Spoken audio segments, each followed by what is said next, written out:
dawnlight. Welcome to Forfellingness Belysning illumination from the ancestors, guiding your path today.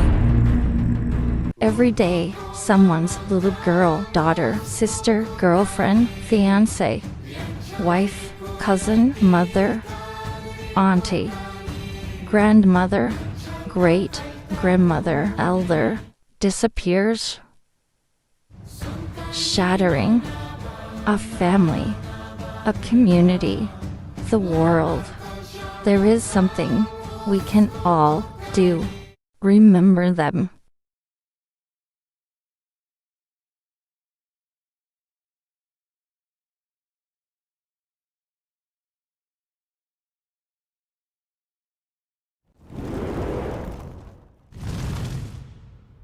Good morning and happy Tuesday to you. I hope today is a wonderful day, that you are able to connect to all of the energy at which you need to super be successful and really embrace. Today we're talking about the hunt of the raven.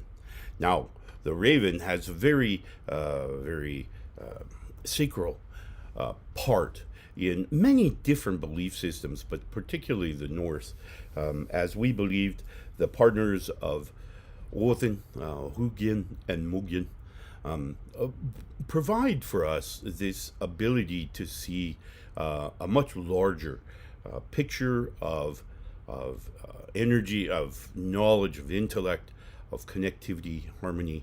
So they bring wealth of information and certainly intellect into our everyday processing. So today I want to also say thank you to all of you who have liked, followed, and subscribed in whatever platform that you are following us on. My understanding is as I seek this this screen here on this part of my screen, it shows that we might be live on radio as well. So for those of you who want to check that out, it's kwwp.org. It is a nonprofit radio station, courtesy of the Alaska ulfhednar nonprofit organization. So check them out by all means. But as always, as I mentioned, I want to say thank you to all of you like, followed, and subscribed. If you haven't yet, now is the time. Now is that opportunity to go ahead and hit that button and help us to spread this word even further to those who may need to hear it. I also want to give a huge shout out to my friends and family at New Reality TV, newrealitytv.com. Of course, a streaming channel dedicated to providing for us a plethora of spiritual perspectives that will hopefully resonate with you and help you to provide that next step in our evolutionary journey along our spiritual path. So check them out. Today's show brought to you again by Blackout-Coffee. From the first light of dawn to the long watch of midnight, warriors of every age have sought the fire of the bean. Blackout-Coffee forges that strength in every cup, bold, unyielding, crafted for those who refuse to fade. Awaken your saga at akumedia.akoutlaw.com/sponsors, which is where you'll find all of our affiliate brands that you can check out at your convenience. And be sure to check out their products. If there's something that resonates with you, by all means, pick that up. Every purchase there goes to supporting this show and our mission. So today we're talking about the hunt of the raven. And one of the things that really has always amazed me about the raven, particularly in stories of throughout the legends, is their ability to find little things. Whereas many people would simply discard them and they would just simply lay. The ravens collect those things.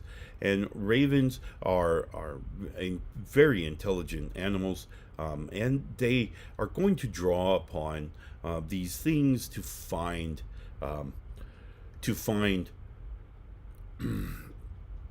whatever they are looking for, or whatever they find.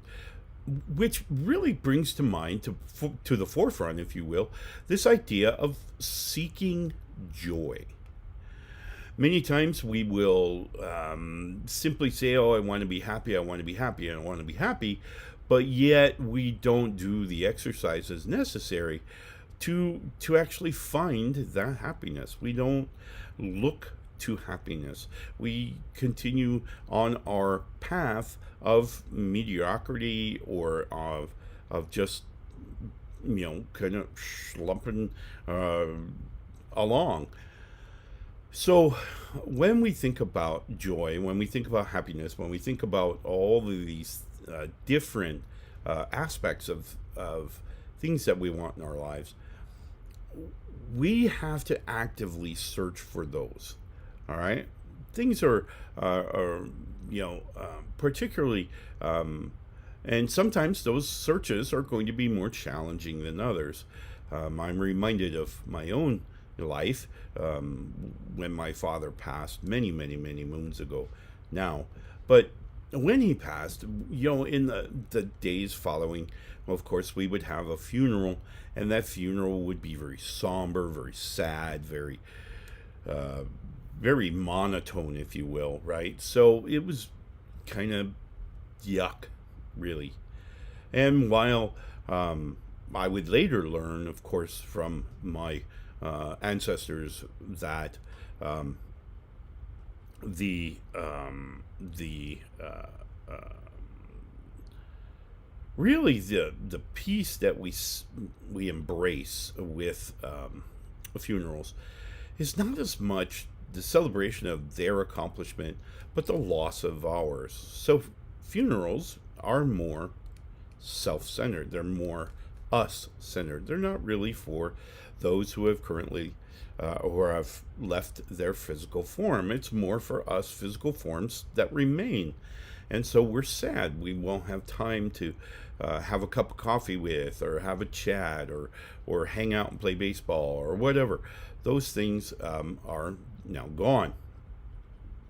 Whereas in my case, my father, being of Irish descent, in the same afternoon that the funeral was performed, that afternoon was the wake. And of course, the wake, a good Irish wake, it does have mourning. It does have the sadness, the loss of the physical form, but it kind of slides into this celebration of the spiritual entity's arrival back in the spiritual realm. So it turns into a celebration where there's fun, there's music, there's dancing, there's just I remember my father's wake, and I know I've told this story before, but where people were telling stories about my father, particularly elders in the group were telling stories about my father that I had never heard. That was crazy. My father wouldn't do that. That was no. Yeah. But it was very fun to hear the other side of the man I never knew, really. And so it was fun. It was uplifting. But why? Because they had changed their perspective, and instead of looking at the loss of the physical form, now they were looking at the arrival of the spiritual entity home.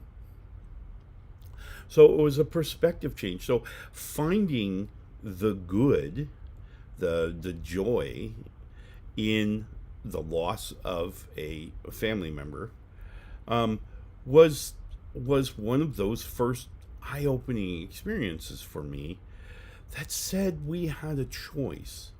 We could choose how we addressed this particular event, whatever that event was. In this case, the passing of my physical father. So when we think about the hunt of the ravens, we're thinking about actively seeking, actively looking for, actively going out and finding. Maybe it's a matter of changing the way we look at a particular situation that alters our perspective allowing us then to actively seek joy, peace, harmony, comfort, contentment, whatever it is that we really want to find. It's a very, in my opinion, it's a very exciting, very thrilling understanding that we had a choice, that we could make a choice, we could change what we chose to focus our attention on, right? And it didn't matter how dark the situation seemed, how bleak. We could change. We could alter our perspective. And so that was very enlightening to me.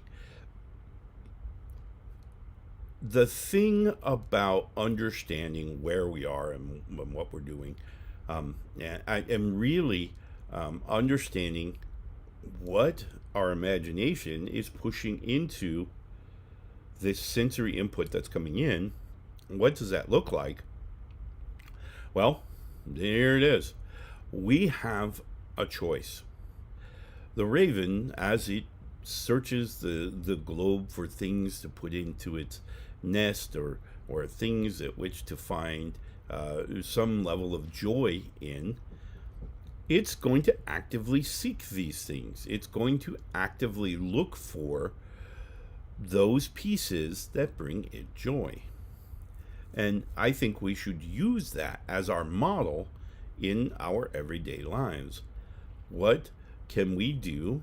How do we change our perspective to then find joy, bring peace, comfort into our lives? How do we do that?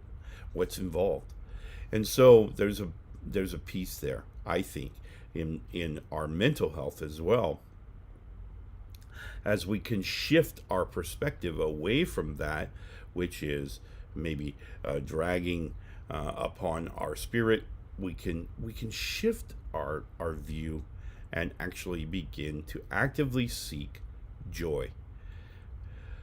I had a mentor as I began my shamanic journey into understanding of the bigger picture. And he used to teach this wonderful lesson that today I embrace so tightly, in that we will find whatever we seek. So if we are truly looking for joy, if we were truly looking for peace or comfort, we'll find those things. They're out there. It's out there in buckets, in loads, in mountains. It's out there. But we have to choose to see it. We can't just expect it to shift in our mind's eye.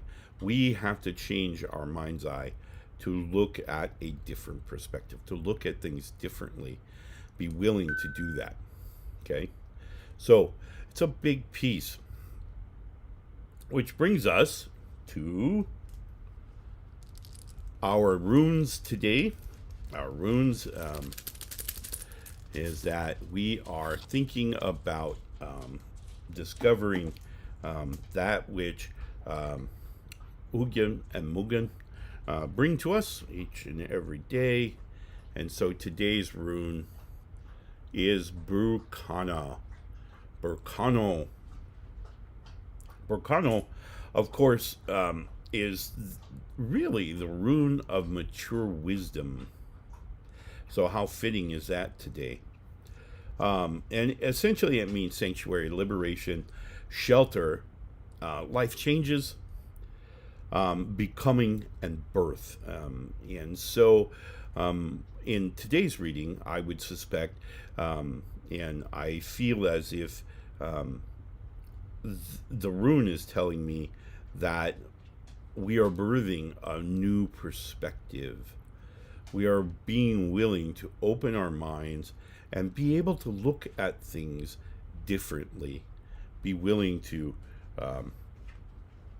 embrace a new way of evaluating that which is in our life all around us, and to be able to see that and be willing to alter the way we kind of recognize almost everything. Because remember, as this is kind of this big circle, so as we change our input, we're changing everything through the emotional stack all the way into memories, and memories is then going to feed into our imagination, which is then going to feed into the sensory input, which then kind of starts the cycle all over. So if we're willing to change that cycle going forward, now we're going to see things, we're going to change the perspective, and the perspective then changes the way we feel. The way we feel then changes how we remember things. The way we remember things, of course, changes the way we see things again. So it's this cycle that's constantly going on. So Bracano is telling us that we're willing and able to kind of change the way we're looking at all the things in our reality, our understanding of this thing called reality. So a huge win for us. All right. So hopefully Bracano means something to you as well. A wonderful rune to have today on Tuesday, the day of embracing courage, to be different, to walk a different path. We have to be willing to be away from crowds and to walk our own path, to be our own person, to live our authentic self, whatever that happens to look like. All right, we need to take a quick commercial break. When we come back from commercial break, I want to kind of talk about how we can incorporate today's hunt of the raven into our everyday life. We'll be right back after this quick commercial break. The air. The time is now. We're all waking up. We're waking up. We're all waking up. It's all shifting. New vibrations. It's you. It's you. It's me. It's all of us. Together. A new time. A new day. A new energy. A new energy. New reality. Awaken with us. Awaken with us. Awaken with us. NewRealityTV.com.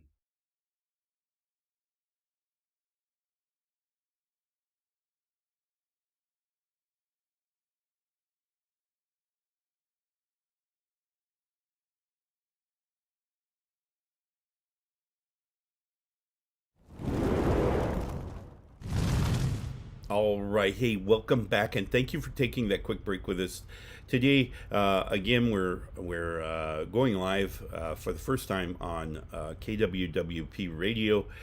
So we are actually live on the air with that as well. So got a lot of technology kind of floating around here. So I do beg your pardon on kind of missing a few cues here and there. So I'm still getting kind of used to all the buttons and things I have to push. So I do want to say thank you again to my friends, my family at New Reality TV, newrealitytv.com. Of course, that streaming channel dedicated to just the many different ways to look at our spirituality. And, of course, to Blackout-Coffee. Of course, Blackout-Coffee sponsoring today's show. So thank you to both of those. And for those of you who really want to see Blackout-Coffee and more about our many other affiliates, by all means, check out akumedia.akoutlaw.com/sponsors. There you'll be able to see all of our sponsors, our affiliates that help support this mission and this show particularly. So thank you so much for all of them. And again, thank you to you who have subscribed, liked, followed on whatever platform. If you haven't yet, please consider taking just a moment and doing so. I also want to call out, if for those of you who can and want to, stop by akulfhednar.org. There you can get the link at all the other sites. But consider making a donation to support the show. So again, whatever you feel compelled to do. So today we're talking about the hunt of the raven and the ability for us to kind of alter our perspective. One of the exercises that I have people who have come and visited me and said that they are unable to find peace in their lives, they're unable to find happiness, is one of the things we do as an exercise in changing our mindset. Training our brain is what I call it. And this is essentially an exercise at which we train ourselves again to kind of change that cycle in our minds. Remember, habits take anywhere from 3 to 7 days to actually hard break and to kind of reform. So roughly about a week usually for those of individuals who have stuck with it and done it, they find they're able to start seeing things a little differently. So the exercise is fairly simple. It takes you about 90 minutes a day, and you can do the rest of your life while you're doing this exercise. But essentially the first 90 minutes of being awake. So from the time you arrive back here on Midgard from the dream realm, we're going to take 90 minutes. And what we're going to do during that 90 minutes is that we're going to seek out and find 25 things that bring us joy, happiness, comfort, whatever it is that we are seeking. Many times I start with joy because it's the easiest, and joy uncovers many other things. So joy is probably the thing that I would advise starting with first. But for the first 90 minutes that you're awake, from the time we are aroused from our sleep until, an hour and a half later, we are going to find 25 things that bring us joy. Now, we're going to make note of them. And the reason we're going to do that is that we want to make sure that we get 25 things. And we want to do this every day. Every day. When we wake up, we're going to find 25 things that bring us joy.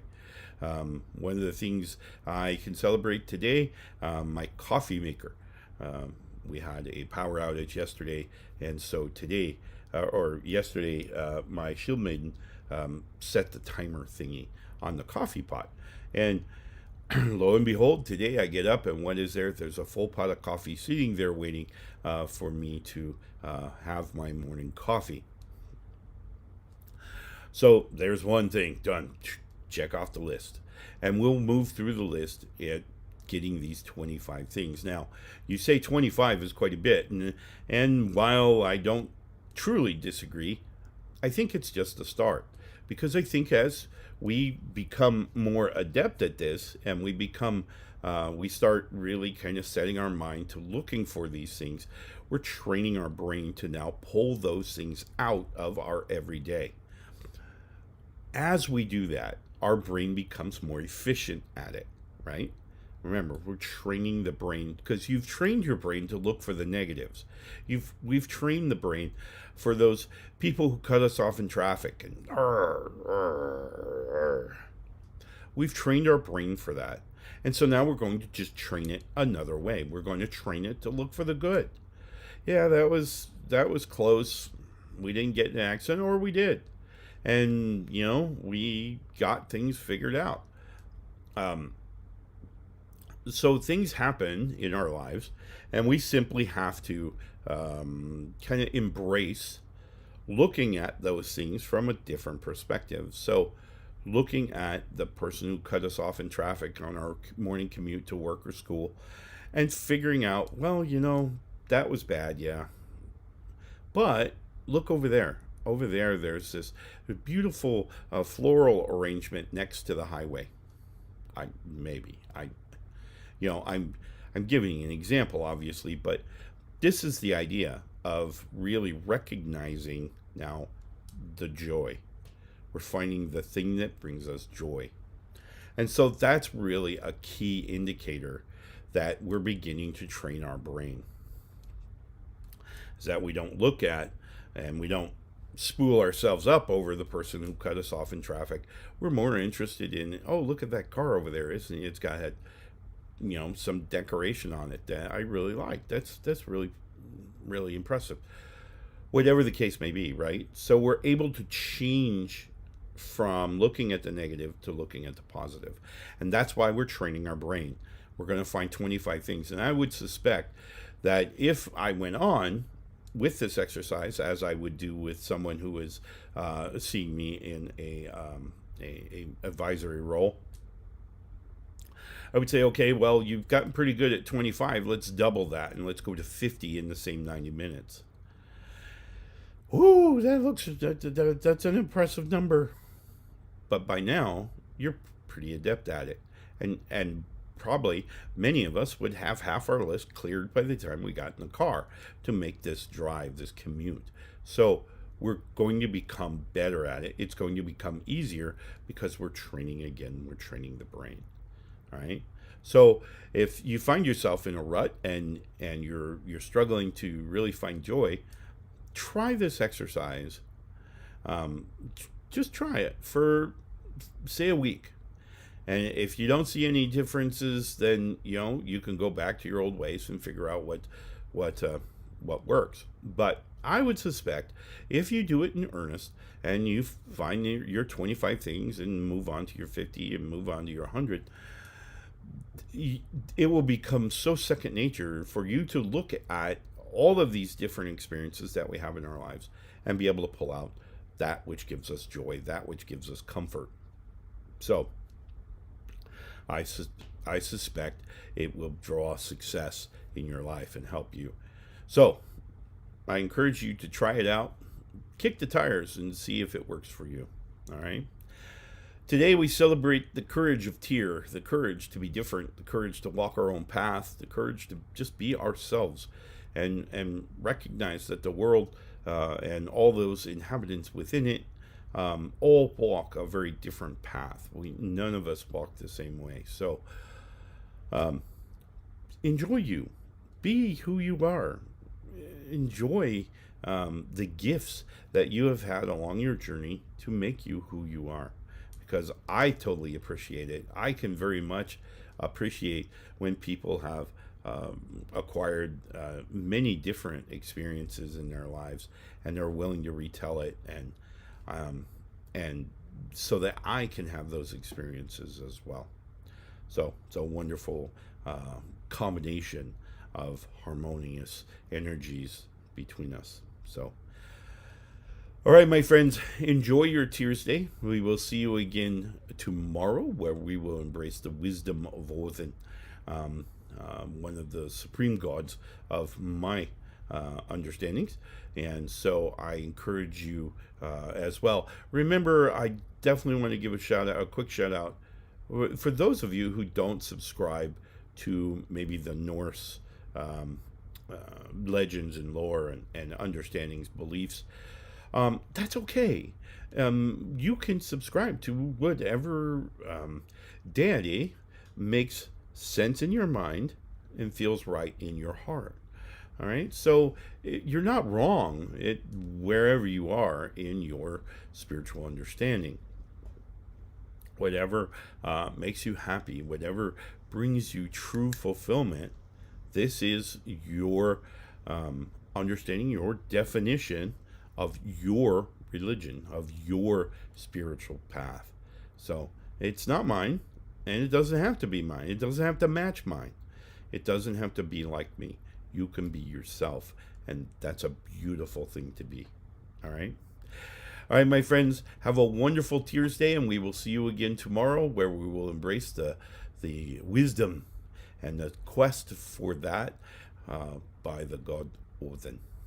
Love and light, my friends.